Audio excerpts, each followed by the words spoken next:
Vai som. Oi. Câmera. Câmera ok. Gravando.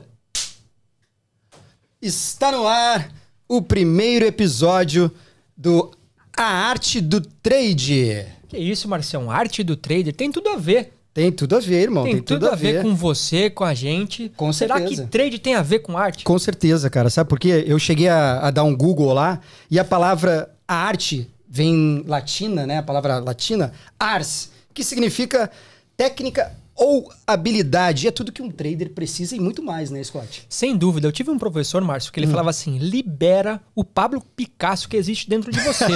Ou seja, você tem que desenhar, você tem que rabiscar, você tem que usar de todas as ferramentas ali. E com certeza é uma arte que a gente tanto ama. E que honra estar aqui hoje, Pô, batendo esse papo aqui com você. O prazer é todo meu, cara. Imagina estar com essas feras aqui. Eu que eu tô começando agora, então, pra mim, pô, é uma satisfação e eu vou aprender muito com vocês, cara. Pode ter certeza. Márcio, parece que tá nervoso, Márcio. O que tá acontecendo? Cara, eu tô nervoso sim, porque é a primeira vez que eu tô aqui na frente de um podcast, né, comandando. Você tem mais prática que eu. Me ajude, Eu cara. acho que eu tô com mais hora de podcast do que ele tá de tela. Com certeza, cara. Mas vamos parar de encheção de linguiça aqui, vamos nos apresentar, porque tem gente que não conhece a gente, irmão. Sem dúvida. Né? Sem então, dúvida. Eu sou o Márcio Killing, ator, trader também agora, e depois que eu conheci o mercado financeiro, eu fiquei fascinado e quero viver disso pro resto da vida, meu amigo. Márcio, se ninguém talvez te conheça, imagina eu. Né? Para quem não me conhece, sou Scott, sou da mesa trader da XP, fui trader por 10 anos, desde maio de 2021 tô aqui tocando a mesa, tive um projeto muito legal para tocar, para ter uma proximidade com os traders do dia a dia, que, né, tocando também essas experiências, estando com você, estando aqui com o nosso convidado, falando de trade, ajudando as pessoas educacionalmente e tocando os maiores players do grupo. Então, ou seja, tô aprendendo muito mais do que tô ensinando. Esse cara é pesado demais, irmão. É pesado demais. Mas vamos, cara, é muito papapá, muito mememe de falar aqui. A parada é o seguinte, vamos apresentar o nosso convidado, cara? Vamos. Vamos? Então, o nosso convidado tem 35 anos, Zé Carioca, botafoguense, Scott. Que mala que o cara tá aqui hoje, meu irmão. Vamos falar de futebol, Márcio? Esse time vai ser campeão só por conta do nosso primeiro convidado, cara. Tem que me engolir. Ele que foi 11 anos diretor de operações de uma empresa de alimentação, né? E, cara, diz ele que chegou no final do arco-íris e não encontrou o pote de ouro. A gente vai querer saber que história é essa, Será Scott? que ele comprou um curso que prometia isso aí? Pode ser, cara. Eu Pode ser que ele arrastei tenha pra cima comprado. 2 vezes e não achei o pote de ouro. Mas, cara, ele mudou radicalmente a vida dele, começou a operar fazem 8 anos e descobriu que tem um dom de ensinar. Então, com vocês... José Mograbi, que honra ter você aqui, meu irmão. Muito bem-vindo. Por que não veio com a camisa do Botafogo? Podia. Porque só tem uma, né? Porque o Botafogo só tem uma. E eu usei ontem no jogo. Aí, sei lá, ia ficar um pouco ruim pra vocês. Bom, obrigado pela apresentação. Pra mim é um prazer gigante estar aqui com vocês, ainda mais no primeiro dia desse projeto de vocês. E tendo em vista a apresentação de vocês dois, confesso que fiquei um pouco assim, me sentindo um pouco abaixo, mas eu vou tentar render um pouco aqui para que vocês, para que seja útil pra galera, mas enfim, tô brincando. Vai ser, cara. É um prazer estar aqui com vocês. Obrigado. A gente que agradece a sua presença, ainda mais no nosso primeiro episódio aqui. É um prazer pra mim. E eu fiz questão, falei com o Scott aqui, fazia questão de você, porque a gente não nos conhece há muito tempo, nós nos conhecemos aí tem 1 mês, eu acho, 2, mas eu, agora papo sério, fiquei encantado com o teu operacional, com a tua visão de mercado, e eu falei, Caio, Scott, por favor. Ele fez a brincadeira que é fora do ar, e agora ele fez no ar. Ele tá com coragem. Ele tá corajoso, rapaz. E eu falei, não, Scott, a gente tem que chamar o Zé porque o cara é diferenciado. Com certeza. A gente tem que agradecer o Anderson também, né? O Anderson também, pô. Como é que você chamou ele O mesmo? nosso batedor de claquete, o Bangu. Bangu. Só falta ser torcedor também disso. Tá contratado, cara. Ele é tá só contratado. raridade que a gente encontra aqui, pelo amor de Deus. Só relíquia. Mas, cara, chega de papo furado e vamos ao que interessa, porque o nosso programa aqui tem o objetivo de desvendar o operacional de traders vencedores. Eu te considero um vencedor, então vamos ver o que a gente consegue extrair dele, Caio, para que a gente passe essas informações para quem está nos assistindo e, de repente, quem achar válido vai anotando aí, depois bota no backtest e vê se funciona mesmo, né? E chama no Instagram lá e importuna, né? Depois não aqui, adianta ó, só ficar chamando eu, você também. Vamos dividir um pouquinho aqui, né, Marcelo? Senão o trabalho só vai aumentar. Daqui a pouco o nome dele vai aparecer aqui, o Instagram dele vai aparecer aqui na tela. E sigam ele, porque, cara, eu vou ficar aqui só rasgando seda aqui. O cara é fera. Não faça isso. E a parada é o seguinte, cara. Você começou há 8 anos atrás. Por que você inventou de estar aqui nessa carreira de trader? E me diz como é que você começou operando? Tá. Bom, vamos lá. Eu me formei em administração de empresas, depois fiz um mestrado na mesma área, segui o caminho que acredito que meus pais esperavam que eu seguisse, trabalhei como estagiário numa multinacional de editoria. E aí, desculpe te interromper, tu fala do arco-íris do pote de ouro, né? Pelo amor de Deus. Vamos chegar lá. E aí trabalhei nessa multinacional, enfim, como trainee, saí de lá, enfim. E aí fui para essa empresa que você mencionou, uma empresa familiar de grande porte, aqui do Rio de Janeiro. Entrei lá como auxiliar de compras e 6 anos depois cheguei a diretor de operações, cargo que eu ocupei aí por 5, 6 anos depois. Tá? Muito jovem, tinha 27 anos quando virei diretor de operações, é uma empresa na época de 1.100 funcionários. Então para mim foi um aprendizado assim, gigante, né? Foi uma carreira de certa forma exponencial na minha forma de ver, né? Enfim, e era tudo aquilo que eu achei que, assim, com 27 anos eu achei que tava tudo perfeito, né? Porque, enfim, cheguei no lugar que, de certa forma, eu esperava que eu ia chegar um dia, né? Não com 27, mas e que também as pessoas que me amam, que estão certo de mim, também, assim, torciam, perto de mim, né? queriam que eu chegasse, né? De certa forma. Né? Em 2018, nasce meu filho, e aí eu tinha uma rotina muito, muito, muito pesada de trabalho, né? 16, 15 horas por dia de média. E, enfim, e aí ali eu comecei a entender o valor do tempo, né? Então eu não tinha tempo de qualidade com a minha família, nem com meu filho e tal, não sei o que, isso começou a me incomodar, tá? Bom, antes disso, vamos fazer um parêntese agora. Lá em 2015 eu começo no mercado, 2014, 2015, tinha um seguro de vida que meu pai tinha feito para mim e, enfim, ele resgatou esse seguro e tinha lá um valor, né, aproximadamente 30 mil reais. E esse valor entrou, assim, eu não estava esperando, né? Uhum. Eu falei, poxa, eu queria fazer alguma coisa com esse dinheiro que fosse legal, né? Porque, de certa forma, para honrar ali aquilo que meu pai tinha feito comigo, pagando aquilo tanto tempo, né? Uhum. Enfim, e aí ele não conseguia mais honrar com aquilo, pagar, e aí resgatou e tal, não sei o quê, né? E aí eu pensei no mercado financeiro. Não tinha ninguém à minha volta que estava no mercado, mas tinha um grande amigo do meu pai, né? Que se tornou um amigo meu, é um grande mentor para mim hoje. É meu xará, José, ele com certeza vai ver. E eu sabia que ele investia no mercado financeiro. E aí, gentilmente, eu liguei para ele, gentilmente falou, cara, vem aqui em casa, eu vou te dar uns bizus e tal, não sei o que, como você abre conta, não sei o que, não sei o que lá. Só que para mim o mercado financeiro não era trading, né? Era mercado financeiro, sei lá, eu botava esse dinheiro num fundo, sei lá onde e tal. Nem sabia que existia, né? Cheguei lá, o cara abriu a tela, mostrou um gráfico, parecia da NASA, cheio de números, seta, não sei o que. Eu falei, cara, que é isso e tal, não sei o que. A primeira coisa que eu pensei, eu falei, cara, como é que eu vou gerenciar isso aqui? Porque eu não tinha tempo, trabalhava muito e tal, não sei o que lá. Enfim, cara, vai estudar, porra, te conheço, você é um cara estudioso e tal, vai estudar porque tem outras maneiras de você não ficar aqui todo dia. E, pô, isso me encantou um pouco. Falei, pô, como é que... Falei, cara, mas qualquer segundo aqui importa. Não, cara, vai estudar e tal, não sei o quê. E ali começou a minha trajetória, né?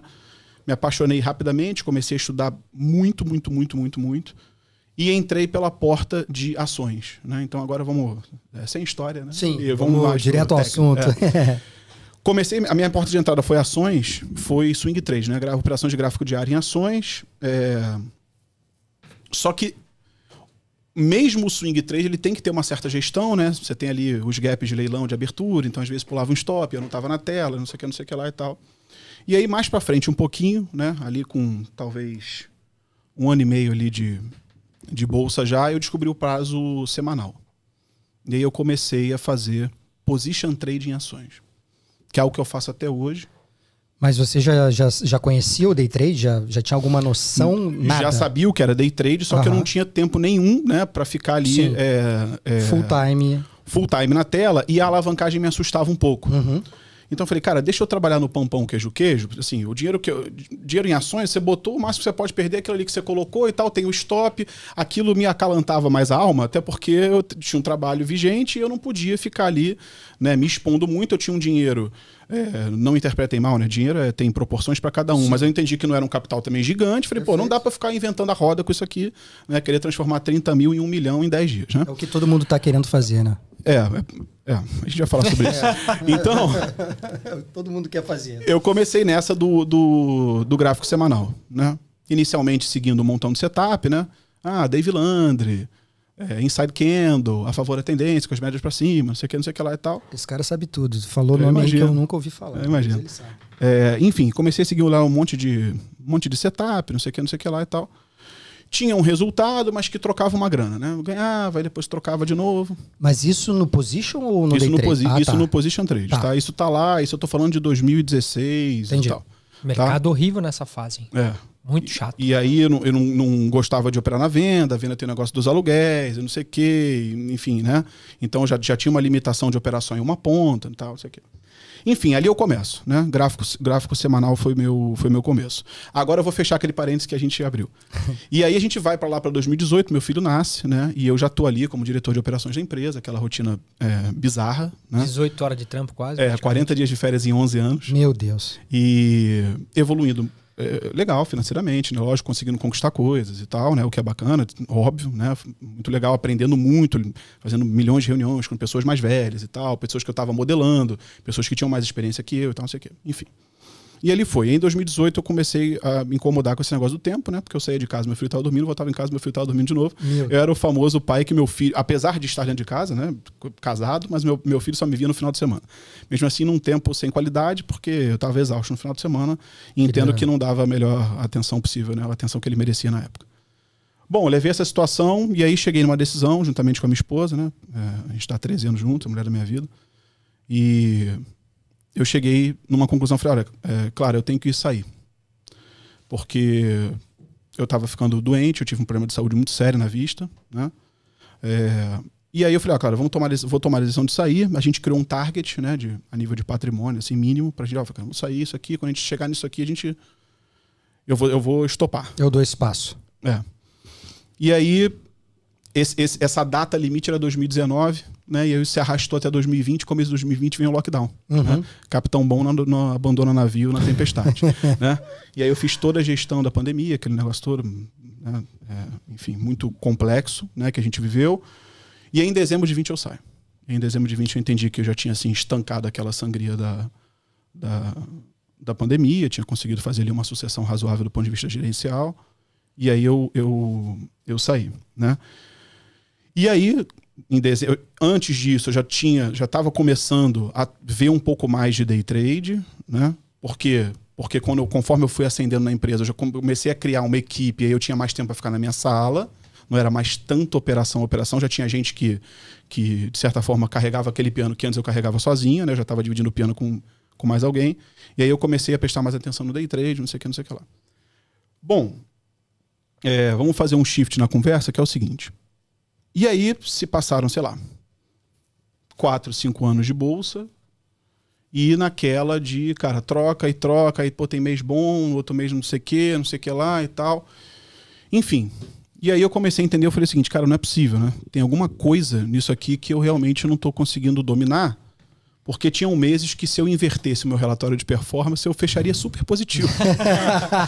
Quando eu digo inverter, é o seguinte, né? Se tudo que eu tivesse comprado eu tivesse vendido, e tudo que eu tivesse vendido eu tivesse comprado, eu terminava no lucro. Aí eu falei, cara, eu tô enxergando alguma coisa errada. Perfeito. Né? Mas isso já estava operando, então? Isso já estava operando. Perfeito. Já estava operando, mas eram resultados que, apesar de positivos, eram resultados inconsistentes, que havia muita flutuação da curva de capital, vamos dizer assim. E você no teu operacional, você descobriu como? Você fez cursos, pegou na internet? Como é que surgiu o teu operacional? Tá, ótima pergunta. Bom, eu tive um grande professor no meu início, que eu sou muito grato a ele, e tive o prazer de estar com ele participando de algo semelhante a esse que a gente está aqui há um tempo atrás, que é o Stormer. Pô, né? Maravilha. Um cara super sensato, né? Abre a boca, é um banho de bom senso. Eu acho que todo mundo... É unanimidade, né, cara? O Stormer no mercado. Também foi minha referência, é minha referência. Para todo mundo. Pra todo mundo. Como todo bom gaúcho, né? todo bom gaúcho, né, Marcião? É verdade. Aí ele já tá com um selo de carioca. Mas a alma. Bom, enfim. E aí, vi muito do Storm, né? A gente vai falar um pouquinho aqui sobre o modelo. Vocês vão ver que tem um estocástico aqui, vem dele, né?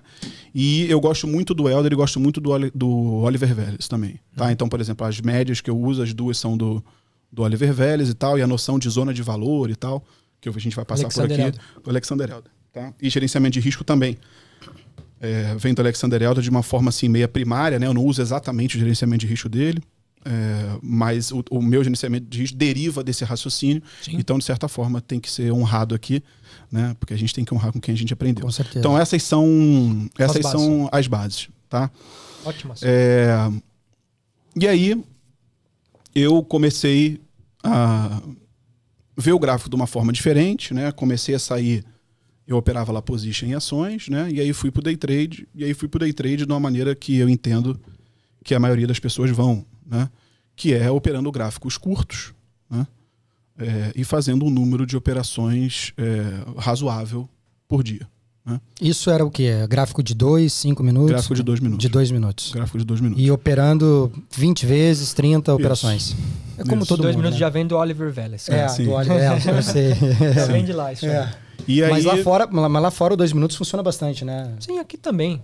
No índice também vai muito bem. No dólar um pouco menos, mas a liquidez do nosso país está incrível para se operar. Sim. Acho que mais falando como a referência dele, né? É o Oliver Vélez, é o cara que usa dois, assim, é o cara que disseminou essa cultura do 2 minutos aqui no Brasil. E, poxa, é a referência do Zé. Sim. Isso. E aí eu fui pro 2 minutos, só que eu não tinha maturidade para operar um time frame curto, né? Porque o time frame curto ele vai te dar stops mais curtos, você tem que pensar e agir operacionalmente de forma mais rápida, né? Porque cada candle demora 2 minutos para fechar. Você tem um nível de confiabilidade de sinal gráfico menor do que num time frame um pouco maior. E você vai ter uma profusão de sinais. E aí que entra a maturidade operacional. Quer dizer, num gráfico de 2 minutos, você vai estar sendo o tempo todo estimulado a você abrir operações, porque a todo momento você tem pivô para tudo quanto é lado, você tem sinal de candle para tudo quanto é lado, a todo momento média cruza, para quem usa cruzamento de média, todo momento rompe topo, a todo momento tem rompimento, power breakout, e aí você vai e aí fica aquela confusão. Loucura. E aí durante um bom tempo, eu terminava o dia, eu tinha feito 15 vendas e 13 compras, né? E aí eu falava, pô, não é possível, cara. Porque vai para cima, para baixo, ou anda de lado, né? Então, assim, como é que eu comprei 13 vezes e vendi 15 vezes no mesmo dia? Tipo assim, tem o menor sentido. Na verdade, eu não queria enxergar o óbvio, né? Eu não sabia absolutamente nada daquilo que eu estava fazendo, né? Porque a verdade é essa. E durante muito tempo eu mesmo me enganei, né? Eu falei, não, pô, é 2 minutos, o Vélez opera 2 minutos, pô, isso aqui vai dar certo, é só seguir o cara e tal, barra elefante, vambora, não sei o quê, red bar takeout, e pô, vambora. Né? E na verdade aquilo não funcionou para mim, né? Porque isso é outro disclaimer que eu acho que a gente tem que fazer, que é o seguinte,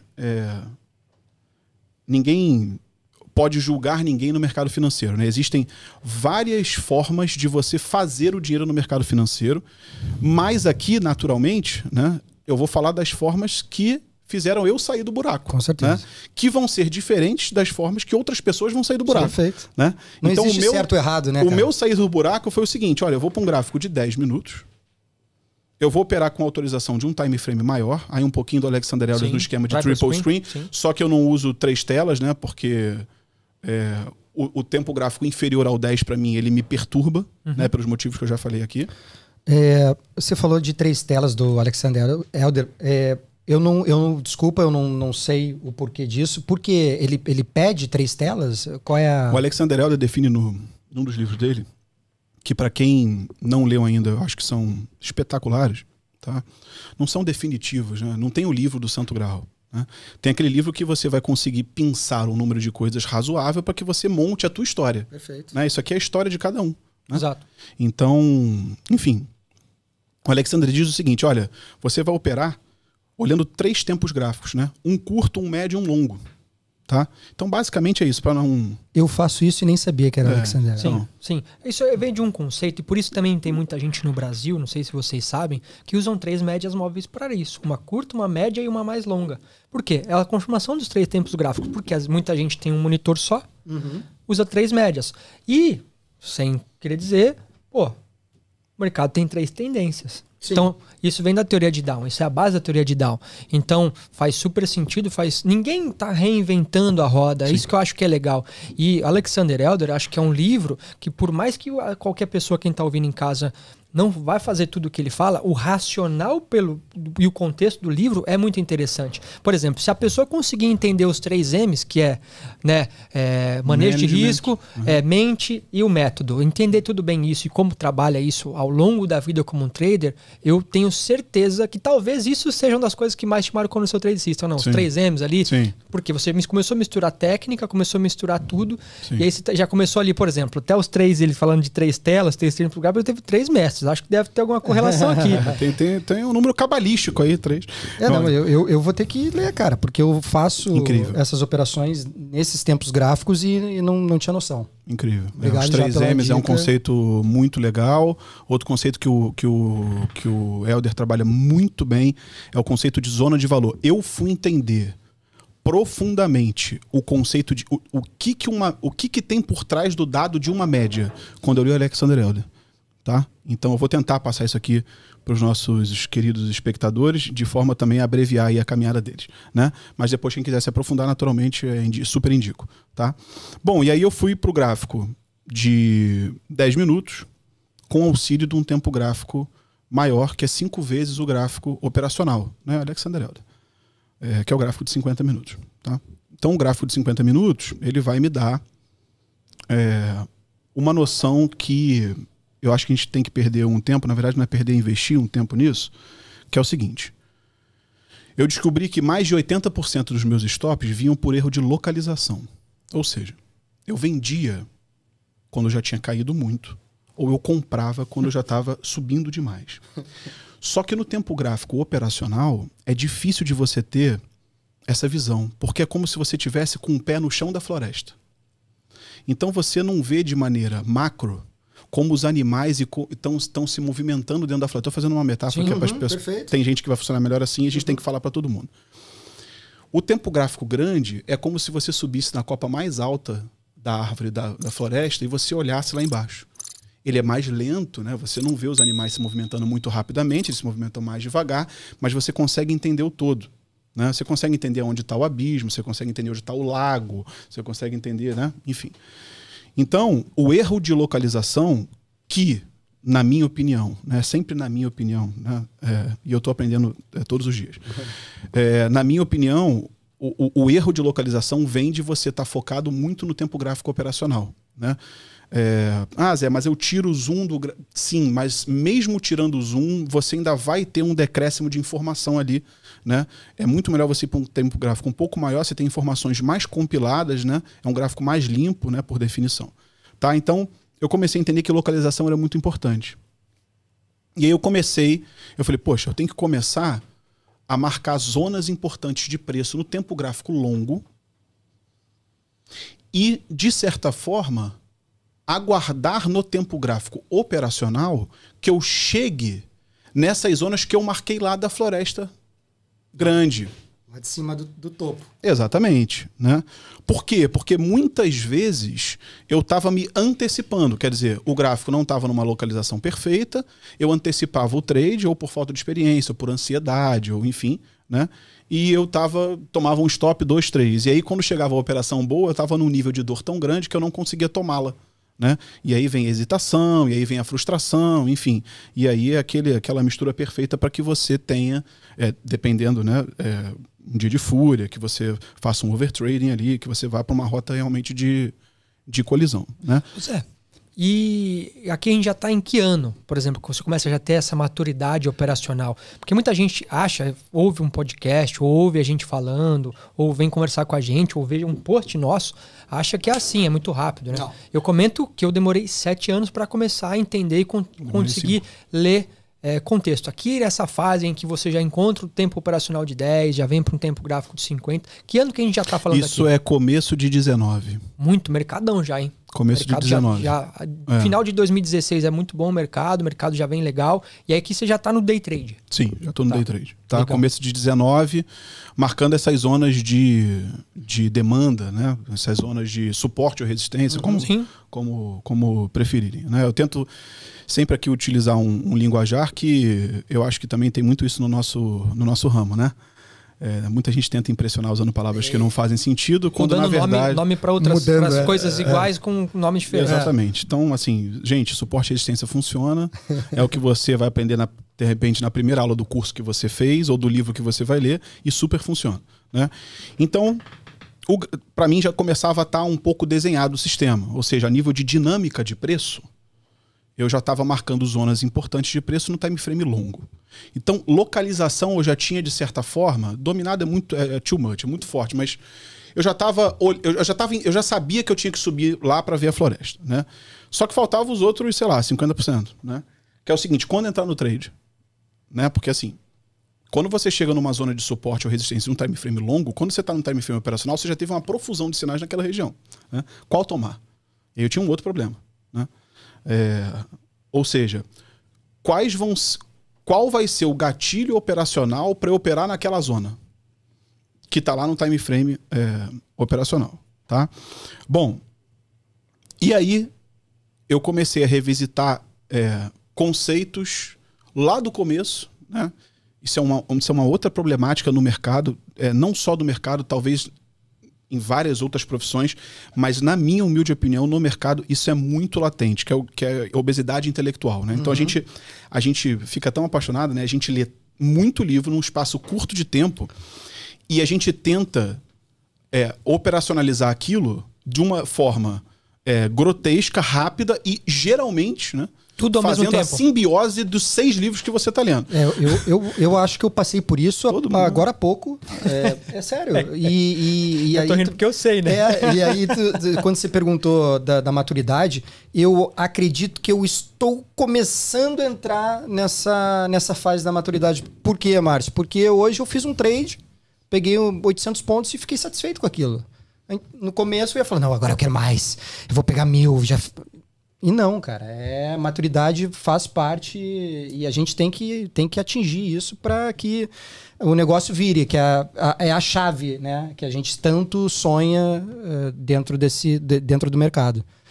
Mas... Concordo, eu acho que assim, a gente vai se vestindo de várias armaduras, né, e com o tempo a gente vai ter que se despir delas, né? Perfeito. E assim, botar um montão de armadura é muito mais fácil, acredito, do que você ir tirando, né? Então assim...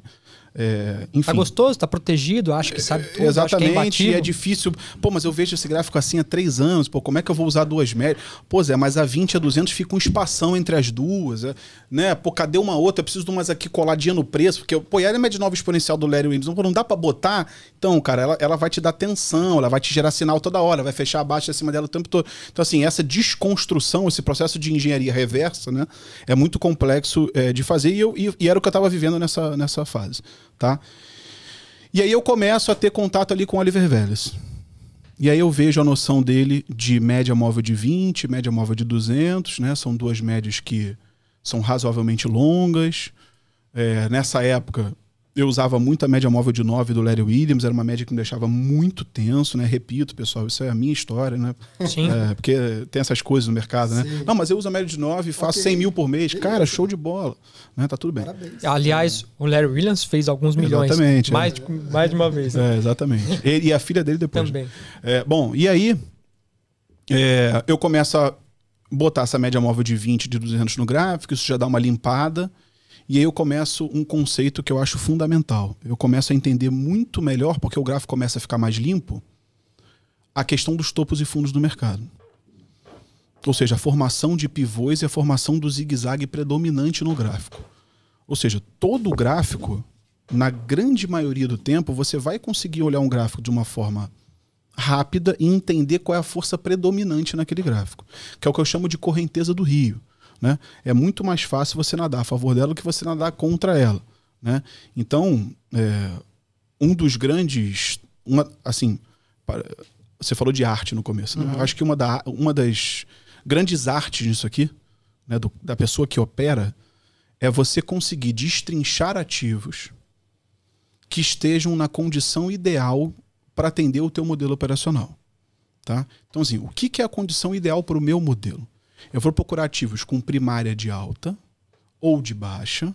Lembrando que operar na venda exige um pouquinho mais de experiência, né, para quem está nos assistindo. Então eu vou falar aqui tudo como se fosse compra. Tá? Obviamente que para venda vocês vão fazer o ponta-cabeça aí, tá bom? Então eu vou procurar papéis em primária de alta.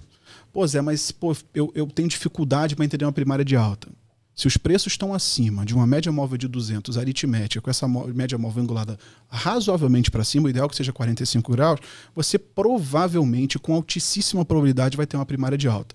O que é uma primária de alta? Existe uma predominância dos topos e fundos ascendentes. Ou seja, o exército verde, os compradores, dominam aquele gráfico no médio prazo e no longo prazo. É okay? A maré. Exatamente. É a maré, a correnteza do rio. Tá? Então, eu vou procurar papéis ativos que estão se movimentando nessa direção. Eu vou marcar nesse gráfico, no time frame longo, que é 5 vezes o time frame operacional. Então, por exemplo, Zé, semanal, você opera o semanal. Beleza, qual é o teu time frame longo? Meu time frame longo vai ser o mensal. Né? 5 ou 4 semanas dá um mês. Tá? Zé, eu opero swing trade, eu opero gráfico diário. Qual é o meu time frame longo? O semanal, porque 5 dias dá uma semana. Tá? Então tem esse fractal aí que ele vai se repetindo no mercado, enfim, para frente. Né? Então eu vou procurar um papel primária de alta, vou marcar zonas de suporte, eu vou esperar que esse ativo, que os preços se aproximem dessa região de suporte, e eu vou esperar que alguma coisa aconteça no meu gráfico operacional. Existem 2 tipos de evento que eu trabalho. O que são eventos? São os gatilhos operacionais. Aconteceu as 2 primeiras coisas. Então agora eu tenho que ir para o gráfico de day trade de 10 minutos, ou para o gráfico operacional no meu de position, que é o semanal, e eu tenho que acontecer alguma coisa ali para que eu tome aquela posição. Né? Eu gosto muito do conceito de operar micropivôs. Legal. Conseguimos botar isso no gráfico aí? Vamos botar. Eu gosto muito de trabalhar micropivôs, eu vou mostrar para vocês. Teve um hoje no índice, no gráfico de 50 minutos, vai ficar claríssimo para vocês. E eu gosto muito de trabalhar alguns sinais de candle, tá? Que eu vou explicar para vocês agora. A melhor ferramenta esse aqui também mercado, gosta. Né? Não esse aqui também gosta. Né? Não tem como não usar candlestick. Psicologia do candle. Não tem como. De tanto ele falar... O candlestick é a pegada do preço que deixa no gráfico. É o que mudou o seu operacional ou não? Tipo assim, é o que faltava para que você conseguisse ter um pouquinho mais de timing e conseguisse comprar ou vender melhor? Você já tem tudo. É o último filtro. Posso dizer que sim. Não precisa concordar comigo, tá? Pra mim foi. Não. Sem eles você fica perdido. Fica perdido. Caio. Ai, não me chuta, irmão. Scott, vou te falar que de tanto tu bater nessa tecla comigo, eu comecei a observar e realmente faz a diferença quando você começa a entender a psicologia do candle, cara. É impressionante. Deixa eu te fazer uma pergunta antes. Muita gente fala do diário do trader. Eu nunca consegui fazer. Tentei, mas não consegui. Você, em algum momento da sua trajetória, você fez? Acha isso importante ou cada um com seu jeito de operar, enfim? Fiz. Eu acho que a principal função do diário de trade é te gerar estatística do teu modelo. Uhum. Tá? Você fazer um diário de trade para catalogar as tuas operações não faz mais sentido hoje, porque a ferramenta operacional vai te entregar isso. Uhum. Tá? Eu acho que o cara que faz um diário de trade, e ele, por exemplo, vou dar um tipo de informação que você pode colocar no teu diário de trade que vai ser útil para você no futuro. Qual foi o tipo de evento que você fez naquela compra?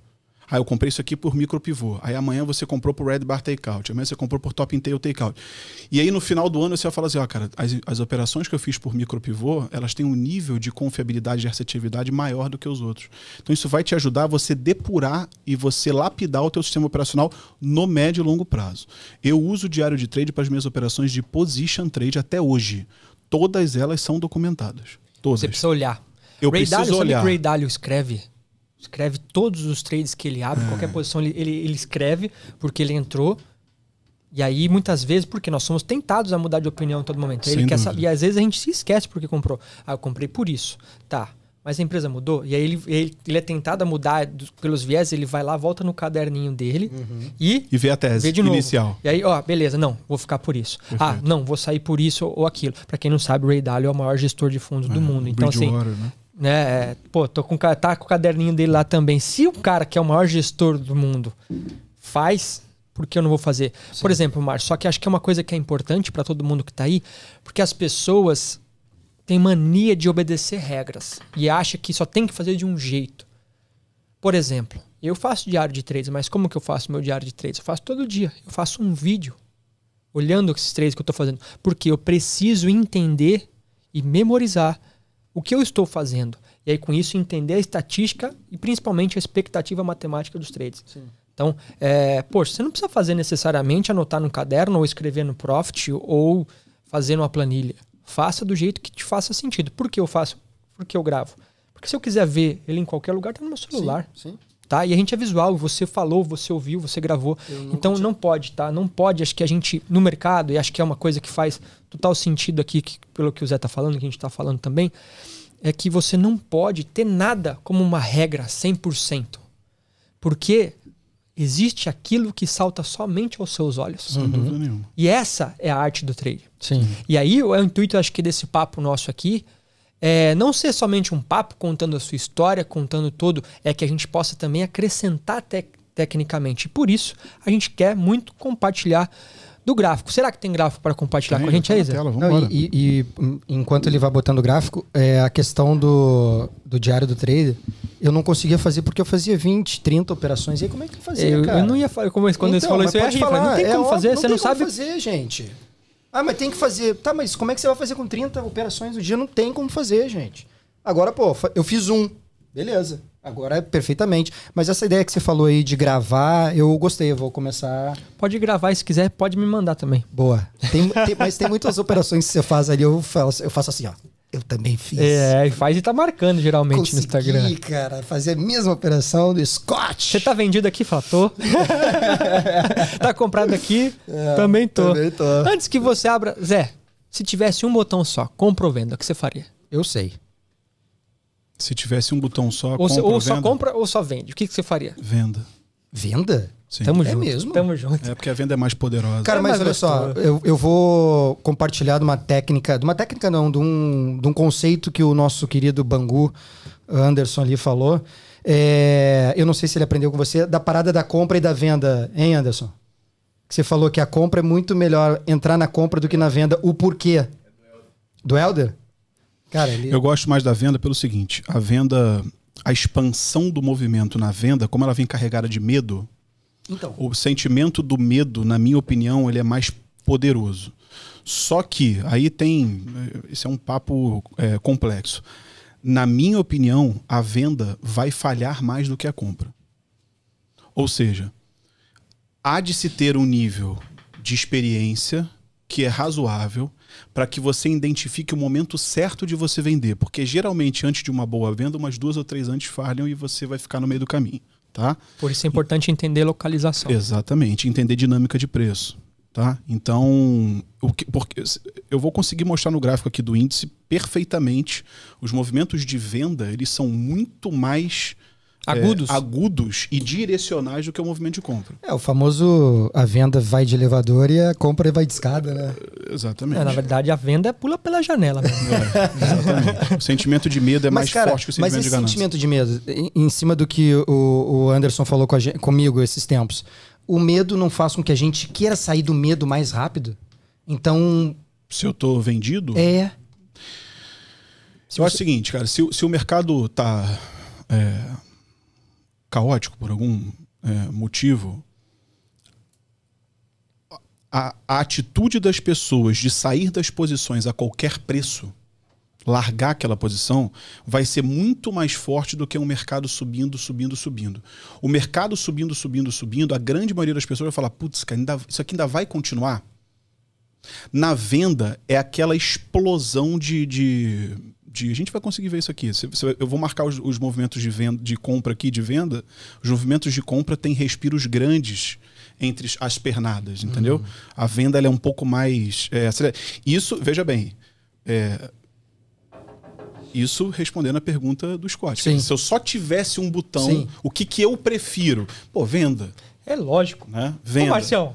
Venda. Eu sou otimista, eu gosto de comprar. Não, cara, que delícia que é Pode vender, comprar, cara. cara. Venda. Cara, tudo bem que assim, a venda, tô falando de trade principalmente, mas a venda ela é mais gostosa, porque parece, quando eu compro, parece que eu tô ouvindo MPB. Mas quando eu vendo, eu tô ouvindo heavy metal, meu velho. É gostoso você falar assim, peguei os caras, entendeu? Tipo assim, o povo, tá subindo 10%, sei lá, quanto seja. Aí você fala assim, tá bom, bobão. Ah, você comprou, fala assim, vendi. A venda parece que te coloca numa Cara. posição privilegiada de inteligência, né? Tipo assim, eu tô no oposto e tô me dando bem. Né? Cara. É o evento do outsider, né? O cara tá vendo de uma outra forma, né? Não, ela é um boom, né? Pô, Oliver Velez, boom! Né? Faz direto. Cara, é muito rápido. E assim, hoje, no índice, deu uma venda, mas ela enrolou. Sair no break-even. Porque a venda, geralmente, ela não demora, mano. Então, você fez 5, 6, 7, 10 barras no lenga-lenga ali... Pera aí, não tem tanto medo ali, entendeu? Vamos botar o gráfico na tela, porque a gente quer saber como é que é o operacional desse homem aí, cara. Tô feliz que ele tão estocástico, Marcião. Tu também Não, gosta já de ganhou, estocástico, já né, ganhou cara? meu coração. Por isso que eu chamei ele. Eu sabia que o coraçãozinho ia bater mais forte. Maravilha. Vamos lá. Produção, solta o gráfico na tela aí. Bom, Olha aí. tá lá já? Tá lá. Tá lá. Muito bom. Bom, esse é o gráfico de 10 minutos do índice futuro, ao vivo, né? O que tá rolando agora. O gráfico longo está aqui do lado, né, que é o gráfico de 50 minutos. Como eu falei para vocês, a gente claramente percebe, por dinâmica de preço, que quem domina esse gráfico no médio prazo é o comprador. Né? A gente tem uma primária de alta, mas Perfeito. teve momentos aqui que a gente fez topos e fundos descendentes. Por isso que quando eu defini tendência primária, eu falei majoritariamente. Não o tempo todo. Ou seja, uma tendência primária vai ter de forma majoritária topos e fundos ascendentes. A outra maneira que eu expliquei aqui para os colegas como que a gente vai identificar uma primária com certa rapidez e simplicidade e objetividade é os preços estarem operando acima da média móvel de 200 períodos, que é essa média pontilhada azul. Que eu já vou aproveitar e fazer o seguinte, ó. Essa média amarela que vocês estão vendo aqui, como vocês podem ver aqui em cima, ó, na plataforma operacional, é uma média aritmética de 20 períodos e a média de baixo é uma média aritmética de 200 períodos, azulzinho, tá bom? Eu só trabalho com essas duas médias. Eu não vou falar do estocástico agora, porque a gente vai entrar em seguida no estocástico para não embaralhar a cabeça aí da galera, tá? Então a primeira coisa, como eu falei para vocês, é a gente marcar zonas importantes de preço no time frame longo. Né? Então a gente consegue ver aqui de uma forma clara que aqui, ó, essa região aqui é uma região importante. Tá? Uma região que a gente teve choque de preço e que a gente teve equilíbrio das forças. Né? Então, por exemplo, aqui, quando esse gráfico chegou aqui, por algum momento, a força da venda se equiparou à força da compra, né? E gerou uma resposta rápida, de intensidade semelhante ao movimento anterior, ok? Então, beleza, zona de suporte está marcada.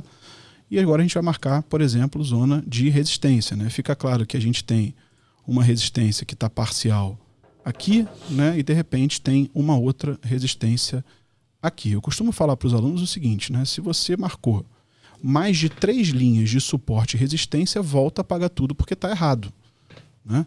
Então, a gente tem zonas importantes aqui de preço. Tá? Bom, vou dar um zoom agora na parte mais para cá do gráfico, né, próxima da gente, aqui nessa data que a gente está gravando a nossa conversa. Tá? A gente vai entender que, olha como dinâmica de preço é simples e é eficiente. Ó. A gente vinha de um zigue-zague ascendente. Ok? Deixa eu ver se assim fica melhor. E Zé, você só opera como está aí na tela, né? Só. 220 e estocástico. Isso. Só para mostrar para a galera que não precisa uma árvore de Natal para operar. Um Não varal, precisa. né? Um varal para operar. Bom, a gente aqui tem topos e fundos majoritariamente ascendentes, está tudo bem. Média móvel de 20 períodos subindo, acompanhando os preços. Né? Lembrando que ela não vai operar igual uma média móvel de 9, por exemplo, ou uma média móvel de 8, de 4, de 6. Nota que tem um espacinho, né, entre os fundos que são feitos da média, né? Ou seja, essa é uma média mais lenta, ela é uma média que ela não vai estar muito junto ao preço, tá bom? Mas isso é uma questão de costume, ok? Então a gente tinha aqui topos e fundos ascendentes. Até que acontece nesse gráfico algo doente. Ou seja, algo aconteceu nesse gráfico que o padrão anterior foi alterado. Ou seja, eu estava produzindo topos acima dos prévios e fundos acima dos anteriores e topos mais altos. A gente aqui cai. Até aí, ok, mas já tinha um cheiro estranho isso aqui. Eu falo para os alunos o seguinte, ó, o gráfico tem cheiro, vai sentindo o cheiro do gráfico, ó. Meçam esse recuo frente aos demais, ó. Ele já é um recuo muito mais profundo do que os demais. A gente tem uma subida em que a gente não consegue romper o topo anterior, então calma aí. Tem duas coisas acontecendo aqui na nossa cara no time frame longo. A floresta está se comportando de uma maneira diferente da que ela estava anteriormente. Até que a gente produz a perda do fundo anterior. Então calma aí. Se eu produzir um topo abaixo do prévio e perdi o fundo anterior, eu tenho a formação de um pivô de baixo, ou seja, houve a mudança do padrão de zigue-zague anterior. A partir deste momento, eu estou desautorizado a operar na ponta da compra, porque eu entendo que a correnteza do rio passou a correr para o outro lado, ok? E a gente continua, né, de certa forma, a cair. Chegando na média de 200. Até que a gente chega, e aí que eu vou usar o conceito do Alexander Elder, numa zona de valor importante. Pessoal, zonas de valor, zonas de demanda são de duas naturezas. Ou você vai ter suportes e resistências, ou você vai ter médias. Médias também vão funcionar como zona de suporte ou zona de resistência. Naturalmente, quanto maior a amostra dessa média, ou seja, quanto mais longa e mais candles ela pega, quanto maior o período da média, mais robusta vai ter essa média. O muro vai ser mais firme. O muro vai ser mais firme, né? Então a gente chega numa média móvel de 200 períodos, ok? E a gente faz aqui um recuo até este momento aqui do gráfico. Algo mudou? Só um minutinho. Vocês sabiam, vou dando adendo enquanto você faz isso, que a maioria dos pessoal de fundos, do research, da galera de fundamentos, bota um gráfico e a única média que eles colocam no gráfico dele é a média de 200? A média de 200 é uma média que todo mundo vê. Sim. Olha a importância e como ela é uma região de valor, tá? O Ferreira, que é o nosso, né, o head de research todo nosso aqui, cara, baita renomado, ele usa um gráfico médio de 200. Que legal. Ponto. Né? Ponto. Não preciso falar mais nada. Sim. Né? Então, acho que a chance de você tá comprando mal perto da média móvel de 200, ela é muito pequena, né? Então, vamos falar sobre média também em seguida. Bom, até aqui, algo mudou o padrão anterior de zigue-zague descendente? Não. A gente tem uma pernada para cima num zigue-zague descendente. Só que aqui começa a acontecer alguma coisa diferente.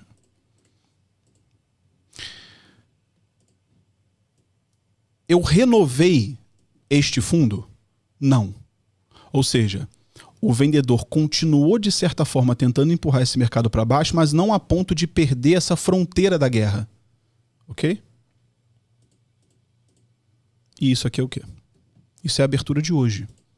Ou seja, hoje de manhã, na abertura do índice futuro, nós tivemos a alteração do padrão de zigue-zague anterior do índice. A partir desse momento, a correnteza secundária fica alinhada com a tendência primária e majoritária. Vamos lá para o alto da copa da árvore, ó. Esse gráfico aponta para cima. Só que agora eu tenho uma secundária também de alta. Por quê? Porque eu produzi um fundo acima do prévio e rompi o topo anterior na formação de um pivô de alta. Ok?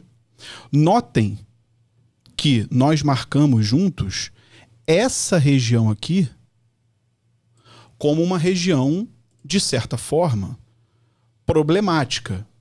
Ou seja, é uma região que se espera que o Exército Vermelho apareça e defenda essa cidade na guerra, na batalha. Notem que o preço está com uma dificuldade gigante de romper. Só que, olhando essa movimentação,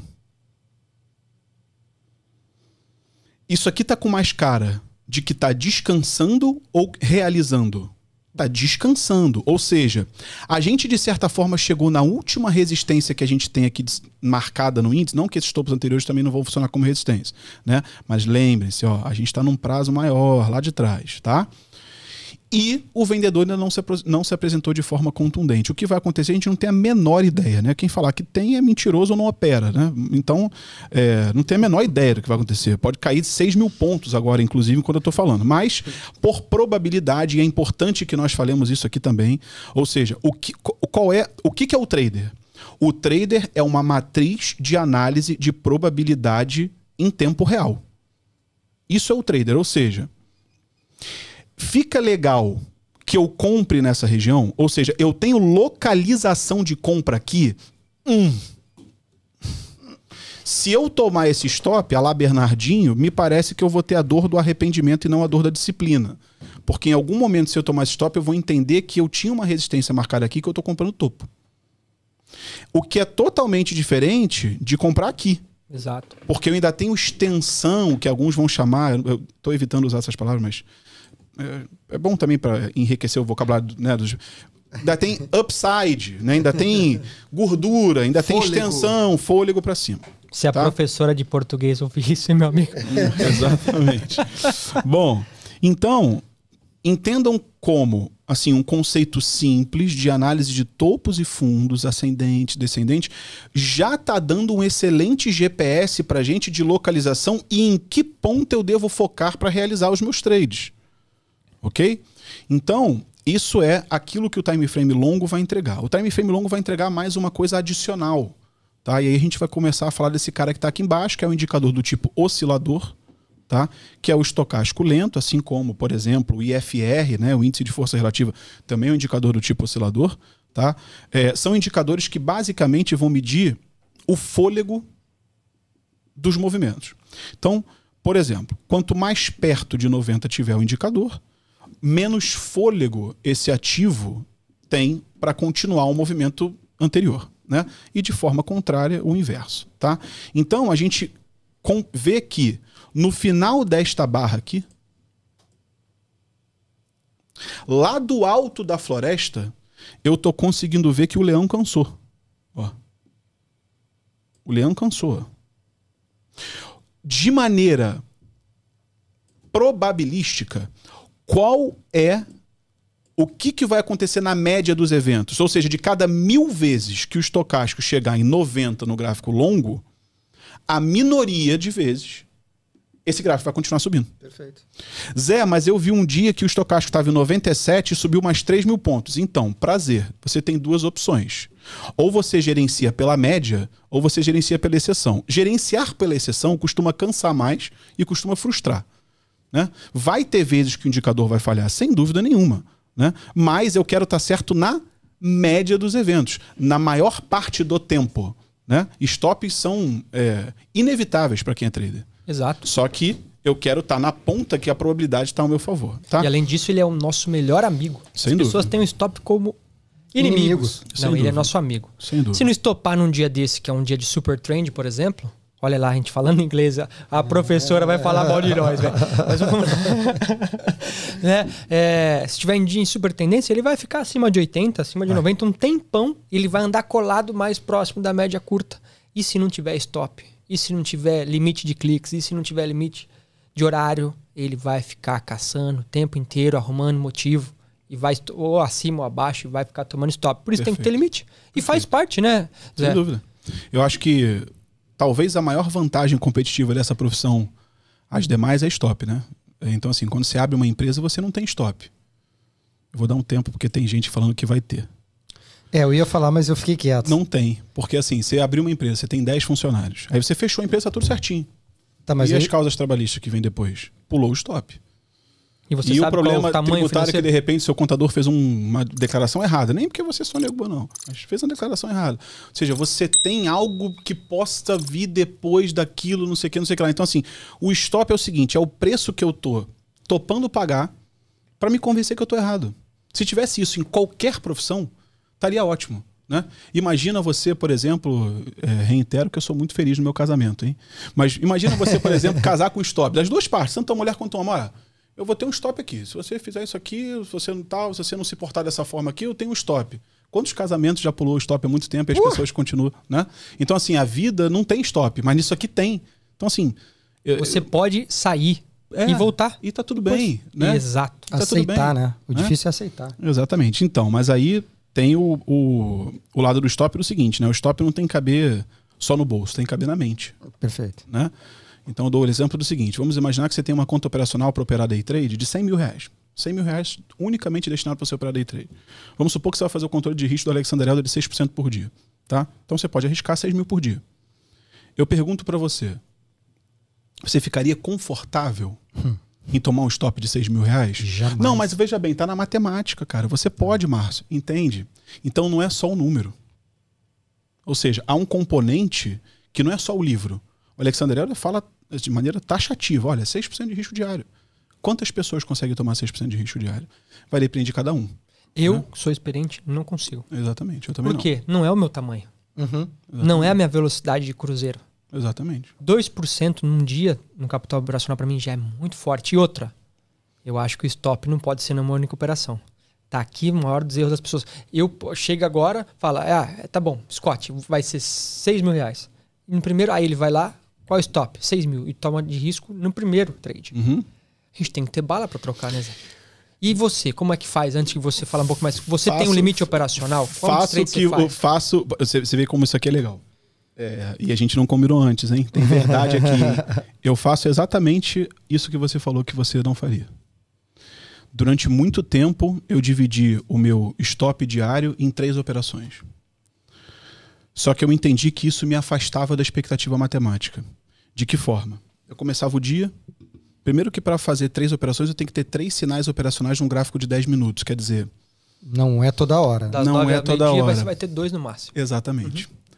E o segundo vai ser muito mais errático do que a primeira expansão. Então, durante muito tempo, eu fazia um trade, acertava o segundo e já parava. Mas aí no dia que o modelo não encaixou, ou que eu estava mal, eu ia para os 3. Ou tomava 3 stops no dia anterior, nas 3 operações que eu fazia, no dia seguinte já acertava a primeira, já parava, não, tá bom, já paguei. Então, assim, eu comecei a entender que, para mim, você fracionar o risco diário me afastava da expectativa matemática. Eu trabalho todos os meus alvos 2 vezes o meu risco para cima. Então, eu comecei a ver que isso me afastava. Ou seja, eu tinha uma curva de capital que ela não andava, porque ela era descompassada do ponto de vista da proporção. Então, nos dias de loss eu ia até o fundo, né, dentro do gerenciamento, mas no dia de gain eu me satisfazia com 2 gains de repente, e tem dias que a dor era tão grande que eu me satisfazia com 1 gain. E aquilo não... Ou seja, era o dia bom, o dia que meu modelo estava aderente ao mercado, o dia que eu estava bem, o dia que eu estava tomando boas decisões e eu parei com um trade só. Né? É mais ou menos o que acontece com a parcial, né? Você toma o stop com a mão cheia. Exatamente. E a parcial você não toma lá o gain com a mão cheia, né? Você acaba... Toda e qualquer parcial, no longo prazo, ela penaliza a curva de capital. É isso. Só que não é só número. Existe um componente psicológico. Se a parcial, para quem está nos ouvindo aqui, vai te trazer um conforto psicológico que vai fazer com que você seja capaz de aguentar chegar lá no alvo de 2 vezes teu risco para cima, 3 vezes teu risco para cima, eu aceito. Se não, qual é a melhor opção do ponto de vista matemático? Que você chegue com a tua posição total no alvo. Claro. Porque afinal de contas você aceita o stop cheio. Perfeito. Tá? Então, voltando para a questão de quantos trades por dia, eu faço um trade por dia com um limite do risco diário. E aí busco 2 vezes o meu risco para cima. Se tiver um espaço para buscar 3, 4, mato não, 2 mato vezes. Tá mato, por quê? Os meus stops no 10 minutos, eles são stops que vão ter em média de 320 a 450 Sim. pontos. Então, eu pedi 1.200, 1.500, imaginando que eu estou pedindo 3-1, é muito complexo. Sim. Tá? Então, o 2-1 no 10 minutos, ele já tem uma extensão legal. Os trades vão ter ali, em média, de 600 a 900 pontos de alvo. Isso já é muita coisa. Você está pegando mais ou menos da média, metade da extensão do índice de um dia da média. Sim. Então já é muita coisa. Tá? Então, pedir mais... O que vai acontecer se eu pedir mais? Eu vou aumentar meu payoff, só que eu vou diminuir drasticamente o meu nível de acerto. Se eu diminuo drasticamente o meu nível de acerto, eu perco confiança, eu começo a operar mal, eu entro naquele looping negativo de que eu começo a achar que eu sou ruim, que todo mundo já passou por isso, acredito. Né? Então, assim, eu falo o seguinte, tem 2 pacientes para você salvar. Você vai deixar qual vivo? Sempre o payoff. Né? Então, por exemplo, para quem mata todos os trades 2 vezes o risco para cima, esse cara pode ter 34% de nível de acerto que ele está positivo, ou 33,33% que ele está no 0 a 0. Então olha o conforto psicológico que isso passa. Poxa, calma aí. Não preciso de ser 1000 embatido. operações, eu posso acertar 340, que, pô... Tô no 0 a 0. Eu tô no 0 a 0. Isso dá um conforto muito grande para você operar. Quando você entende essa matemática e realmente internaliza isso, você passa a entender que você trabalhar com alvos, com expectativa matemática positiva, de no mínimo 2 vezes o teu risco para cima quando você acerta, não é só uma questão de ganhar dinheiro, é uma questão de você sobreviver, né? Então, por exemplo, Alexander Herrera vai falar que você tem que matar no 3-1 para você sobreviver na bolsa. Tá no livro dele, não sei o que eu tô falando. Tá? Precisa acertar 25 para ficar no 0 a 0. Para ficar 20, exatamente. Né? Então, o payoff é uma outra variável que eu acho que é até um... E aqui, pelo amor de Deus, né? Não estou falando mal dos educadores, mas eu acho que é uma variável que é pouco falada. Prezam muito mais por taxa de acerto É. e muito menos por payoff. Você pode ter um sistema operacional com 90% de taxa de acerto e ser negativo. Eu acho que vai ter muita gente que vai falar, que é payoff, cara? Payoff é uma razão, né? É uma divisão, uma razão entre o que você ganha quando você ganha e o que você perde quando você perde. Então, por exemplo, se cada trade que eu faço com R$100 de risco, buscando R$200 de risco, essa minha razão é qual? 2, porque eu vou dividir 200 por 100. Então essa é a conta do payoff. Qual o payoff? 2. Então, o que eu prezo lá com os alunos de mentoria, não sei o que lá? Pessoal, alvo vai matar sempre no 2-1. Só que adicionalmente, a gente cria um gatilho na condução do trade. Porque assim, entenda que é muito difícil, eu recebo muitos alunos que são scalpers, que fazem 40 operações por dia, que não sei o que. Taxa de acerto altíssima. Taxa de acerto alta, mas não conseguem ganhar dinheiro. É sempre a mesma novela. Eu falo o seguinte, cara, no começo vai ser muito difícil você estar no gráfico de 10 minutos e tá com um trade que você tá fazendo 600 pontos, o teu alvo é 800 pontos e você não matar. O que eu faço? E que melhora a payoff? Quando dá uma vez o meu risco para cima, eu puxo meu stop a posição de break-even para a posição de 0 a 0. Isso vai aumentar o payoff. Ou seja, o teu payoff no longo prazo vai ser maior do que 2. Entenda comigo. Vão ter trades que vai dar uma vez o teu risco, não vai dar o teu alvo 2-1, mas quando te estopar, não vai mais te estopar cheio, vai te estopar no 0 a 0. Ou seja, nesse exemplo que eu dei de você arriscar 100 para buscar 200, você já não está mais todas as vezes, quando dá stop, perdendo 100. Você já está perdendo menos, porque tem vezes que estopou no 0 a 0. Então o payoff médio desse modelo operacional aqui vai ser por volta de 2,2, 2,3. Tá? O que vai ter de nível de acerto você operando isso aqui? 50% no longo prazo. Mês excepcional, 55%, 57% de nível de acerto. Mês muito ruim, 40% de nível de acerto. Tá? Que, se você seguir executando o payoff, 100% também. você vai estar tranquilo. Tá? Bom... Voltar pro gráfico? Que parêntese, né? Bom, vamos lá. Não, excelente. Acho que a gente tem que falar isso. Eu estou muito feliz aqui, tá, Zé? Porque o Márcio me conhece, a gente se conheceu esses dias, mas não falamos de técnica, né? A gente comeu uma pizza junto ali, porque você prega a mesma mensagem que eu prego todos os dias. Bacana. Não é, né, sobre taxa de acerto, é sobre o quanto eu consigo extrair de vantagem quando eu estou ganhando. Eu preciso ter uma melhora no payoff, eu preciso ter vantagem, eu preciso sobreviver. Sem dúvida. Ou seja, eu brinco, né? Eu faço um pouco mais de trade, tá? Eu faço, porque eu não opero só índice, eu opero índice dólar. Tá. Meu time frame em 5 minutos, na média, e no meu trade system dão 6 trades da 9 ao meio-dia. É claro que eu divido por 6 o meu operacional, o meu capital, só que se eu tiver 3 loss, eu parei. Então eu paro com a metade. Então, ou seja... Porque você já entende que aquele dia não tá aderente. Já, E nesse dia não adianta insistir, três. porque vai Se eu fizer piorar. o quarto, eu já não tô 100%. Entendi. Eu já tô 45% na minha cabeça, já não tá É uma legal, defesa meu emocional. adicional. É isso. Então eu não stop full, Sim. tá? E aí eu vou Vai melhorar acompanhando. teu payoff no longo prazo. Exato. Eu vou conduzindo o meu trade de acordo com a minha velocidade. Perfeito. O que eu faço, Zé? Poxa, o que eu ganho na média? Ganho R$1.000. Às vezes, os meus R$1.000 que eu tô ganhando na média pode ser 0,01 do meu PL. Uhum. Só que eu tô de acordo com a minha velocidade, de acordo com o que eu tô sendo capaz de fazer. Ou seja, é o quanto que eu aguento levantar no supino. Não preciso. Eu já levantei 200 quilos, mas espera aí, Marcião, você tá levantando 10 agora. Não adianta fazer a pose bonita assim e tal. Não adianta. Então, cara, é isso que a gente vai fazendo. Por quê? É a minha musculatura agora. E aí, se eu vou aumentando o meu ganho médio, ou seja, foi para 1.500, 1.200, e eu vou aumentando sim, Até porque o teu capital operacional tá crescendo. Tá crescendo. E aí só a porcentagem vai ser... tende a diminuir. Sim. Tende a ficar muito baixa. Sim. E se seu PL, o seu percentual que você está fazendo, Marcião, estiver diminuindo, é um ótimo sinal que você está ficando rico. Isso, as pessoas falam, mas caramba, eu ganhava muito mais dinheiro. Não. Você continua ganhando. É o sinal que você está crescendo. Sim, a conta aumentou e agora o objeto de comparação, que é a conta operacional, ela tá maior. Né? O benchmark tá maior, sem dúvida. O Caio falou ali, uma questão que eu também faço, eu opero Caio, dólar. ele falou Caio de novo. De novo, O Scott. A gente tá anotando, fica o Scott tranquilo. fala, depois chegar a 5, Não, já abriu o Excel aqui. Cerveja. Não, eu quero Já saber abriu do o Excel. Gui. Quem que vai pagar o café depois aqui é o Márcio, tá, Guizão? É Gabi, pô, eu falei errado. Pô, aí, ó, tá dando Tá mole. vendo? Você vai ter que pagar pro Gabriel também, pô.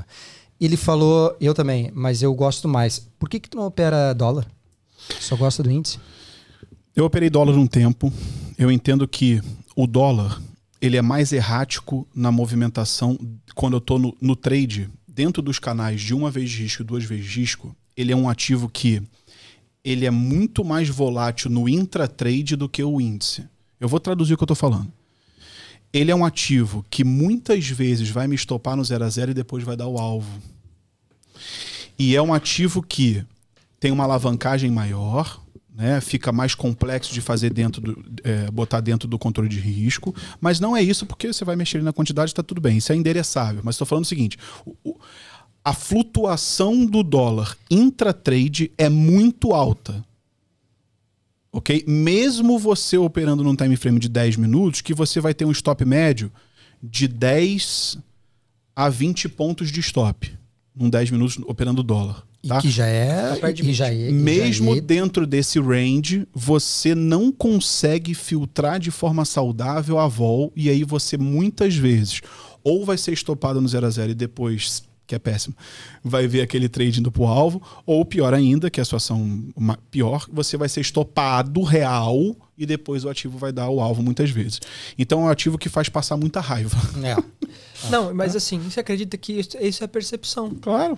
Sabe por quê? E modelo operacional, por exemplo, no meu modelo não encaixa. Porque no 10 minutos é muito raro você conseguir ter um stop de 20 e você buscar mais 40, ou seja, Exatamente. você tava com um stop...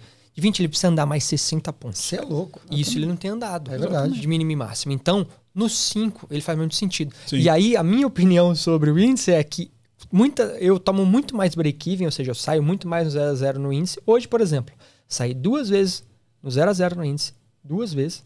Dei um gain no loss, um gain no dólar e um loss no dólar. O dólar pagou tudo. Beleza. O dólar ficou positivo. Por quê? Meu risco-retorno é mais alto, fui positivo, mas levemente. Sim. Então, mas o índice, se eu tivesse... ele fez uma vez o risco que eu tivesse colocado no preço, ele já tinha tirado eu muito antes. Entendi. Então, assim, para mim, ele é muito mais errático. Então, talvez o modelo encaixe melhor no 5 aí, Zé. Vou aprender contigo e vou usar. Operar no índice no 5, você vai ter stops ali que vão de 200 a 270 pontos. O intratrade vai tirar muito no 0 a 0 seguindo esse esquema de condução que eu fiz aqui. Por que no 10 minutos você vai ter um número menor disso acontecendo? Porque o teu range é maior. Você tem uma expansão maior. Você tem uma expansão maior. Você vai entrar num trade com 400 pontos, você está dando 400 pontos para o mercado ficar sambando até ele se resolver. São 400 pontos, você filtra legal. Né? E realmente, se estopar é porque realmente vai azedar, porque... subiu 400 pontos e entregou rapidamente os 400 pontos todos de volta, é muito, muito, muito provável que você iria tomar o stop cheio lá, então é melhor você sair no 0 a 0. Tá? Bom, vamos voltando aqui para a tela, tudo isso que eu falei, a gente vai ter o último filtro adicional, que é o filtro desse indicador ali embaixo, que eu falei do tipo oscilador, que é o estocástico lento, que, como eu falei, ele vai medir o fôlego, né, das movimentações. Tá? Então, por exemplo... E aí nós estamos no gráfico de 50, né? Ainda, exatamente. Na floresta lá em cima no topo da árvore. Então vamos supor que, por exemplo, aqui... Esse é o primeiro candle de 50 minutos do dia de hoje, tá? Que eu falei para vocês, né, que a gente mudou o padrão de zigue-zague anterior e fez a formação de um pivô de alta. Ou seja, a partir deste momento, eu estaria autorizado apenas a trabalhar no meu modelo operacional na ponta compradora. Okay? Notem que nesse momento o estocástico está em 68, ou seja, ele já está mais para lá do que para cá. Né? Então, aqui, se ele tivesse, por exemplo, em 80, 90, mesmo que esse gráfico tivesse me dando compra, eu não compraria. Tá?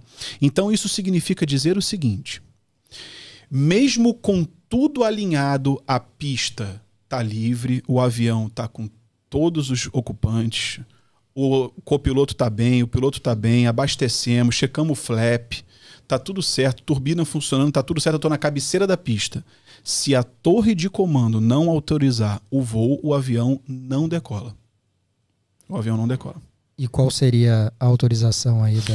A autorização é o seguinte, o limite, né, assim, que eu vou ainda pensar por compras é ali de 60, 65 e tal. Eu ainda entendo que eu vou ter algum tipo de upside, algum tipo de fôlego adicional para que aquele trade lá dos 10 minutos que eu vá abrir, ele ainda tenha uma capacidade de expansão até o meu alvo. Tá? Aqui era uma situação limítrofe, tá? Foi até bom acontecer esse exemplo. Aqui era uma situação limítrofe, tá? E aí vou dar uma palhinha. Falou bonito, Scott. Limítrofe, gostou? Cara, eu nunca tinha escutado. Ao menos repetir a palavra. eu quase repeti que eu falei, que não quero falar. Vou dar uma palhinha, tá? Por que eu tomaria esse trade? Porque esse trade tem uma coisa em especial. Apesar da torre de comando estar em 68, eu estou muito próximo de médias. Ou seja, eu estou, apesar de com o fôlego já meio parcial, mas eu estou num valor muito justo. Eu estou muito barato para comprar. Então, eu entendo que de repente eu não tenho o fôlego necessário do indicador, mas eu tenho o fôlego necessário da expansão de movimento, porque eu tô muito próximo das duas médias do gráfico, ok? Tá? Então tem esse pulo do gato de mentoria, pulo do gato de mentoria. Nós vamos falar disso depois, no final. Vamos lá. E aí, a gente vai pro gráfico de 10 minutos, tá? E aí tem alguns tipos de evento que eu gosto. Um deles aconteceu hoje, né? Eu não estava na tela de manhã, mas os alunos não perdoaram, né? O que o senhor acha da Fibo? É que eu ia falar da Fibo Gap. Esse assunto é polêmico. Você não usa, né? Não. Então, aí verdade, a gente ele vai usa, continuar mas aqui, a gente vai continuar aqui, né? Que aí vou ser xingado nos comentários do vídeo. Fibo é vida. Eu tô... Não, vou ser breve. Cara, eu não tenho costume e, portanto, não tenho amostra para te falar se funciona. Perfeito. Tá? Então, assim, sendo absolutamente direto e objetivo. Tá? Não adianta ficar aqui, não, o FIB é muito bom, eu não tenho amostra, não vou ficar falando do que eu não tenho amostra. Tá? Bom, a gente vê que o primeiro... Mas eu vou te provar que você usa. Sem você que saber. Eu uso? Pode? Pô, então, beleza. Vamos lá. Esse é o primeiro candle do dia. Ok? A gente tem um candle forte, né? Uma barra elefante oculta por Oliver Velez, né? Se a gente preencher esse gap e tal. A gente tem aqui um breve recuo, né? Tentativa, de certa forma, frustrada, né? Dos vendedores devolverem um movimento prévio poderoso. A gente já viu que lá no gráfico de 50 minutos nós tínhamos localização. A gente já viu que a gente estava perto de média. A gente já previa, de certa forma, que aquela região lá de cima da floresta era uma região que os compradores deveriam se apresentar. Né? O começo do dia mostra o seguinte, ó, os compradores estão aí. Né? Ó, eles defenderam essa cidade. E o que a gente tem aqui? Aquilo que eu chamo de micro pivô de alta. Por que micro pivô? Porque ele se dá no gráfico de 10 minutos. Se dá no chão da floresta, não se dá lá no gráfico grande, tá? Então, uma possível entrada aqui pelo meu modelo, né? Como é que eu clico nisso aqui, chefe? Pelo amor de Deus. Contador de onda de Elliott se perdeu até de ponta cabeça hoje aí. Não, tá brincando. Não, ele tá bonitinho as ondas. Então, também. a gente vai, por exemplo, um trade viável no mercado de hoje seria a ruptura da máxima desse candle com stop, chefe, abaixo da mínima. Ok? Seria um stop de 410 pontos, o que é absolutamente normal num gráfico de 10 minutos. 10 minutos, tá? Deixa eu só configurar a ferramenta de risco-retorno para que a gente tenha isso claro para o pessoal, tá? Pronto, tá aqui o trade de hoje, tá? Trade que foi executado pelos alunos. Notem que não foi aqui 1 para 1, né? Vamos ver aqui o que está acontecendo. Linha de objetivo parcial. Eu acho que eu errei. Acho que aqui é um stop parcial. Aí sim. Então notem que o trade ativou, né? No momento que nós tocamos uma vez o nosso risco para cima, o stop saiu da posição inicial original, veio para a posição de ponto de equilíbrio, né? E você esperou aí pacientemente o alvo. Aqui teve um aluno que ficou preso, porque o alvo era 122.810 e deu 122.810. Então teve um aluno que não conseguiu sair, depois ele saiu um pouquinho abaixo na mão, né? Acontece, é muito raro isso aqui acontecer exatamente, né? no ponto, tá? Então esse, por exemplo, é um exemplo de trade que, como já falei, não executei, né? Porque não estava na tela, mas é um trade que está absolutamente dentro daquilo que a gente costuma operar. E tem um detalhe que você não opera antes das 10, é isso? Muito raramente. Muito raramente. Por quê? Eu opero antes das 10 quando eu entendo que eu tenho uma localização muito premium acontecendo no gráfico de 50 minutos. Isso é muito, muito, muito raro de acontecer. Tá? Então, o que seria hoje uma localização premium no gráfico de 50 minutos? Por exemplo, a gente abrisse hoje, em vez de gap de alta... O de baixa na região perto da média de 20 ali. Pronto. Tá respondido. Tá respondido. Tá? Ou seja, o desconto que eu queria, ele já se deu no leilão, eu já tô descontado e eu já tô pronto para comprar e aí eu já opero 9 horas. 9, 10, 9, o que seja. Okay? É FIBO. É FIBO. Então, onde bateria ali é FIBO. Então depois a gente tem que conversar. A expansão que você fez ali do risco-retorno é FIBO também. 2 para 1. Se todo mundo opera zigue-zague, correção, expansão, todo mundo usa FIBO. Aquilo ali também, para alguns, pessoal, importante se fala também é um master bandeira, né? Muita gente opera. Hoje foi um master bandeira de livro, né? Sim. Tá? Eu vendi hoje, perto da 200. A gente tinha contexto para uma venda ali, só que ela não acelerou, saiu no break-even. Tá tudo bem. Exatamente, certo. Não se machucou. Tentou sem se machucar. Eu tava comprado, eu comprei na segunda barra dos 10 minutos ali no rompimento da primeira. E o meu receio era justamente a média de 200 que poderia bater ali e segurar. E aí eu carreguei até um pouco mais depois da 200. Então, esse é basicamente aquilo que eu já faço há alguns bons anos. Modelo esse que eu também faço a mesma coisa no gráfico de position trade, né? Então, esse mês a gente teve 4 operações, que é raro. 4 operações que deram alvo esse mês. Prio, Localiza. A Vale foi estopada, não? No 0 a 0. Foi? É? Foi. E hoje ela... Notem aqui, ó. É legal você falar disso. E hoje tá subindo de novo. Produção, tem tempo hoje, produção. Hoje até. Estamos quase no fim, mas... Então tá bom. Eu vou só dar um exemplo aqui. O supra-sumo. Tá? O Scott falou da questão da média de 200, né? Esse é o gráfico de Vale. Eu não sei como tiro isso aqui. É diário embaixo. ou semanal? Isso é semanal. Tá, beleza. Não sei como é que tira isso aqui, cara. Enfim. Clica com o botão direito, remover estudos, vai tirar tudo. Desenhos, né? Estudos ali. Estudo. Cara, mostra aí pra mim. Onde é que tá isso? Um pouco mais para baixo. Estudos, desenhos. É nessas tá, que tem a setinha na aqui frente. Opção de estudos. Remover. Glória a Deus. Bom. Entende um pouquinho, né, Caio? Olha que trade pouco tempo. Olha que trade lindo. Ó, qual é a primária do papel? Alta. Alta. Aonde tem região de suporte em Vale?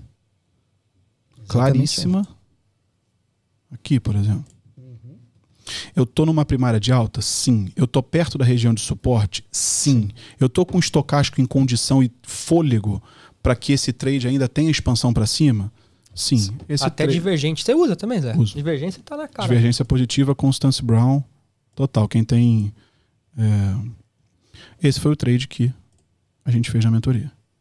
Tá? Aqui a gente ficou a 0,2% do 1 para 1. E aí... Eu falei na mentoria, falei, pessoal, por questão de bom senso, né? Aí Stop no preço. um pouco daquela Jogo de capacidade de adaptação, porque 0,2%, né? A Importante gente ser razoável, né? a gente vai botar o stop no 0 a 0 e o stop foi stopado no 0 a 0. Agora sim, é o que eu falo o seguinte para os alunos, olha, você olha esse trade e você consegue, assim, a gente foi stopado no 0 a 0. Vamos supor que eu tomasse o stop cheio. Tá? Que era aqui da ordem de 7%. Não interessa, poderia ser 30%, não interessa. Tem como eu olhar esse trade e me arrepender? Ou seja, eu vou explicar esse trade para alguém. A pessoa não usa o meu operacional. Aí eu vou falar assim para você. Eu cheguei na gestora hoje, você é meu diretor. Aí eu falo assim, Scott, eu comprei Vale. Vale tem topos e fundos ascendentes. Eu comprei Vale com estocástico sobrevendido. Notem isso aqui, pessoal. É o menor patamar de estocástico do gráfico mensal de Vale desde 2015. Então eu estou mostrando esse trade para o meu patrão. E eu vou falar assim, Scott, cara, eu comprei, teve um sinal operacional, eu estou colado na média móvel de 200, eu estou numa primária de alta e eu comprei sobrevendido no tempo gráfico mensal e semanal. Tem como você me mandar embora? Não. Não tem. Você vai falar assim, Zé, eu entendo que se você fizer isso 1000 vezes aqui na empresa, você vai estar certo na maior parte do tempo. E é isso que eu quero como trader. Então essa é uma compra que faz sentido. Né? Igual essa daqui. Você tem muita cabeça de comprador, hein, Zé? Ficou Pois é, por isso que eu... Você tem que comprar caro ou comprar barato? É barato. Comprar claro. barato, pô. Comprar Aqui, no ó. preço. Tirar estudos de novo. Estudos. Márcio Sabia dessa aí, Zé? Márcio vai me matar, cara. Não, que os cara, gráficos dele vai ficar eu não sei nem tudo... por que tá isso na tela aí. Olha aqui. Qual é a primária desse papel? Pelo amor de Jesus. Pô, não vou nem Isso aqui é responder, a primária né, de pelo amor de alta. Deus. Primária de alta. Tá aqui o trade, galera. Tipo, não é ciência de foguete. A gente tem um candle que perde a mínima das N semanas anteriores. A gente perdeu a mínima do ano de 2022 inteiro e voltou em cima de uma média móvel ascendente com estocástico sobrevendido. Tá aí o trade. Ele tenta, né? Porque ele não faz um fechamento abaixo da mínima anterior. Ele só tenta violar. Exatamente. É um bottom tail, né? Aquilo Isso que o Oliver Velho vai chamar de bottom tail e a gente aqui vai chamar de martelo e tá tudo bem. É isso. Né? Então, assim, cara, é isso. Então, assim, se você repetir essa sistemática que, assim, não é algo... Não é ciência de foguete. A gente não tá falando aqui, acredito, né? Obviamente que vai ter gente começando que tá vendo a gente, que de repente isso vai ser complexo. Mas que eu entendo que na caminhada dessa pessoa, no estudo, eu falo, pô, cara, aquilo foi uma das coisas acho que mais simples que eu ouvi, porque os livros são complicadíssimos e tal. Então eu entendo que é o seguinte, você descobrir a correnteza do rio, saber se tem autorização da torre de comando para decolar com o avião, né? Você ter um ponto de ancoragem de stop que seja um ponto técnico, ou seja, esteja abaixo de um fundo confirmado. São coisas que a gente vai replicando. Estou comprando barato, estou comprando Exatamente. caro, vendendo barato. Acho que isso é a importância. Sabe o que eu tenho aprendido, Zé? E eu acho que é muito legal. Eu tenho convivido com pessoas de diversas técnicas ao longo dos anos, dos últimos 3 anos. E todo mundo faz praticamente a mesma coisa, dando nomes diferentes. Sim, sem dúvida. Qual é o segredo do mercado? Como eu compro barato e como eu vendo caro. E isso, cada um vai fazer, né, comprar os pullbacks da vida de acordo com o que salta aos seus olhos. Para você tá saltando nos 5, para mim, nos 10, para mim nos 5. Já encaixei de operar, né, nos 2 minutos, até brinquei esses dias. Conheço gente operando gráfico de segundo, Sim. que está buscando as mesmas coisas. Sim. Então, essa eu acho que é uma coisa muito legal. Eu fico muito feliz de ver você compartilhando aqui com a gente, porque a gente entendeu. Poxa, e a gente às vezes, quando eu cheguei no mercado, era um candle verde eu queria comprar, era um vermelho eu queria vender, e ficava reagindo ao mercado a qualquer momento. Quem nunca? E aí a gente, de fato, aquilo que você falou das armaduras novamente, pô, a gente se reveste de diversas armaduras e com vários conceitos, 6 livros ao mesmo tempo. Aí você lá leu Wells Wilder, John Bollinger, Elder, Al Brooks, Wyckoff, tudo. Aí você tenta colocar tudo numa tela só, não consegue entender nada. Sim. E se você for ver o que Charles Down fala, Munehisa Roma, que é o primeiro cara que usou análise técnica na vida, né? E o Wyckoff fala, eles falam as mesmas coisas. Eles falam sobre 3 tendências. Ponto. Os 3 falam. Só que cada um dá um nome diferente e enxerga de uma maneira. Então, é isso. Eu acho que o mercado ele é suporte, resistência e tendência. O menos é mais, né, cara? É isso. Sem dúvida. Como que agora eu vou enxergar o ponto? Aí que eu te falo, que eu te perguntei das barras. Candlesticks mudou meu jogo a partir do momento. Entendi que o mercado é suporte, resistência e tendência. Tá, mas qual é a torre de comando para mim? Claro que eu vou usar também os osciladores, que eu gostei demais, você usando o estocástico ali, sou também apaixonado pelo indicador. E o sinal para mim é as regiões de valores que são o suporte e as resistências. Gosto de regiões amplas também. Que sinal que eu tenho de venda, de compra aqui. Sabe? Agora, Zé, acho que gostaria de perguntar para o pessoal que está começando hoje em casa, que conselho você daria? E depois vamos perguntar outro, que conselho você não daria? Eita. A gente cara, nosso papo tá bom pra caramba, sem citar palavrões, né? Mas, infelizmente, nosso tempo já tá quase se esgotando aqui. E eu acho que essa pergunta é bem pertinente para de repente fechar com chave de ouro, porque pelo que eu entendi também, e tá sendo a minha virada de chave também, é operar num tempo gráfico maior. Já tirei da minha tela o 2 minutos, tô com 5 ainda pegado, mas o 10 e o 50 também tá fazendo muito sentido. Quantos pontos você fez hoje? Cara, hoje eu fiz uns 800. Quantas vezes antes dessa você já tinha feito 800 pontos? Eu já tinha feito, mas... Tá, mas quantos? Nem me lembro. Não conta com uma mão só. Já tá mudando. Tá mudando já. Mas e aí? Bom, nosso conselho e o não conselho. Vou sair um pouco aqui do... Acho que dentro do que a gente falou aqui, acho que já tem bastante... Já tem uma trilha bem clara, né? Daquilo que a gente acha que as pessoas no começo devem evitar. Então, para não ficar repetitivo, eu vou mudar um pouco, vou para uma outra... Vamos navegar um outro mar aqui, mas de maneira breve. Primeira coisa é entender que o teu dinheiro não é só seu. Primeira coisa é você entender que o dinheiro é das pessoas, você também diz respeito, apesar do dinheiro estar na tua conta, você diz respeito às pessoas que te ajudaram a chegar onde você chegou, independente de onde cada um chegou. Né? Então o dinheiro é daquela avó que te criou, daquele tio legal, né? da sua companheira, do seu companheiro, do seu filho, para quem não tem filho. Né?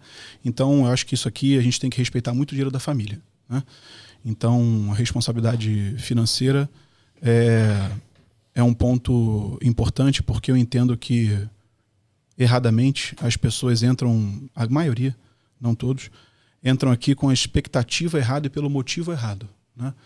Eu vou entrar no trade porque eu perdi o meu emprego e eu tenho 30 mil de rescisão, vou pegar 5 mil e aí eu vou arriscar. Com certeza, fica tranquilo. Não tem, assim, você pode ficar tranquilo que você vai perder. Que o profissional vai ganhar esses 5 mil, né? E você, como amador, vai perder. Isso é um fato. Sim. Pode não ser hoje, mas vai ser daqui a um mês. Né? Fica tranquilo. Então, outra coisa, entender, a gente estava falando isso lá embaixo, entender que o que você ganha no mercado financeiro é proporcional ao seu capital operacional. Zé, eu discordo totalmente, porque eu com R$1.000 posso fazer 10 mil. Pode. Tenta, mas tenta muito, assim, mas não tenta um dia. Tenta bastante para você ver qual é o limite. Vamos falar do conceito de engenharia. No limite, isso não é sustentável. Não. Tá? Então, eu acho que esses são bons conselhos que eu entendo que para alguns pode ser um banho de água fria, mas eu entendo que o nosso objetivo aqui, né, que é um objetivo diferenciado, né, e por isso eu fico muito lisonjeado de ter sido convidado, de ter sido o primeiro convidado, agradeço novamente vocês. Eu entendo que o objetivo aqui é que a gente tenha uma conversa franca, né, e que a gente não iluda as pessoas. Com certeza. Né? Bom, conselho do que não fazer. Conselho do que não fazer no mercado. Eu digo que no mercado é o dinheiro mais fácil, difícil do mundo de conseguir. Porque isso que você falou, com R$1.000 dá para fazer 10 mil? Dá. Mas é dificílimo, irmão. Eu acho que não fazer, você me deu o tempo. Eu acho que o que não fazer é de repente achar que essa profissão tem uma curva de aprendizado que ela é menor do que as outras. Uhum. Isso é uma outra grande falácia, né, que eu não sei de onde veio, mas que ela existe.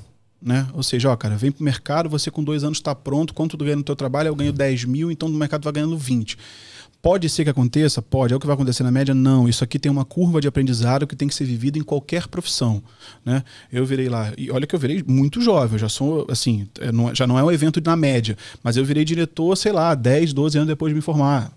Assim, né? Então, assim, eu entendo que isso aqui tem uma curva de aprendizado que ela pode ser abreviada de alguma forma? Pode. Se você for um cara muito dedicado, estudar muito, não sei o que, ela pode.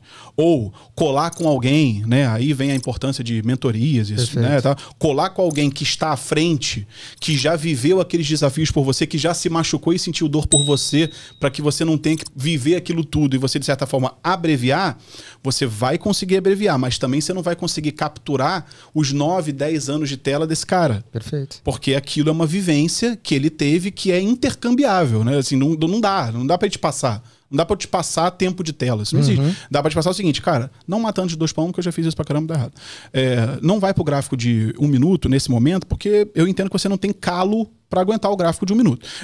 E isso já faz diferença, porque de repente você ficar no gráfico de 1 minuto 1 ano, perdendo um caminhão de dinheiro para depois chegar na conclusão que o gráfico... Entende? De repente você abrevia isso de uma outra forma. Tá? Então, acho que é isso. Estamos encerrando. Que sensacional. Cara, é aula, não é podcast, é uma aula que o Zé tá dando pra gente. Aproveitem, porque é de graça, né, por enquanto. A gente não tá cobrando nada, então sigam ele nas redes sociais dele, @Zé Mograbi. @José Mograbi no Instagram. Perfeito. Você também dá uma mentoria, né? Eu tive uma oportunidade de ter um dia ao lado dele, ele me ensinando coisas geniais. E, cara, a gente que agradece a tua disponibilidade aqui, o teu comprometimento com a verdade, porque é muito importante, né? Com certeza. A gente vê muitos vendedores de ilusão aí e isso acaba mexendo com a cabeça da gente, porque a gente quer conseguir dinheiro rápido para realizar sonhos, pagar contas. E uma dica que eu digo pra galera é não se comparem, não vejam o valor que o cara do Instagram faz, porque de repente aquilo não é real e aquilo acaba mexendo com a nossa cabeça. Mexeu muito com a minha, eu acabei deixando de seguir algumas pessoas por conta disso, a pessoa fazendo 15, 20 mil reais, a gente acha que aquilo é real, pode ser que não seja. E aí eu faço ali os meus 200, os meus 300 e não fico nunca satisfeito com o que eu tô fazendo, cara. E isso não pode, a gente não pode se comparar com um colega do lado. Então, irmão, muito obrigado. De verdade, pela presença, pelo conhecimento. Sigo esse cara, que esse cara é um gênio. E obrigado. Obrigado você, Marcião. Obrigado todo mundo. Espero que vocês gostem. Deixe também depois aí os comentários. Que gostaria de entender mais. Quem sabe a gente faz mais algo. Por quê? Perfeito. Se deixasse, a gente falaria 5 horas. Mas não tem a menor dúvida disso. É verdade. Tá gostoso. E só para fazer um momento jabá aqui, vai aparecer um QR Code aqui na sua tela. Entrem, abram sua conta, venham fazer parte do nosso time da XP. Porque só tem pessoas sérias, tem a Arena Trader XP lá que o Caio... De novo, Márcio. Quarta vez. Ô, Gabi, eu errei o nome aquela hora, Gabi? eu ia pagar. Gabi? É Gabi, é gigante. Gabi? Não, é. Eu errei, eu chamei de Gui, você falou Caio diversas vezes, é meu nome, mas você que vai pagar o Não, café eu queria ver se estava ligado, mas brincadeiras à parte, a Arena é um veículo muito bom para quem está começando e o trader acaba sendo muito solitário, né? E às vezes um refúgio, alguém ouvindo falando no nosso ouvido, pode ser que ajude. Então... E papos como esse que você está vendo aqui, gostaria de ter a continuação, a gente consegue fazer esses papos semanalmente para quem é cliente exclusivo também. Quem sabe a gente pode ter você lá dando a continuação desse papo lá, hein, Zé? Ia ser demais, aí hein? Sim. Eu então, tô cantando essa bola aproveita aí e vem pro QR Code, vem ser XP com a gente. Valeu, obrigado. Valeu.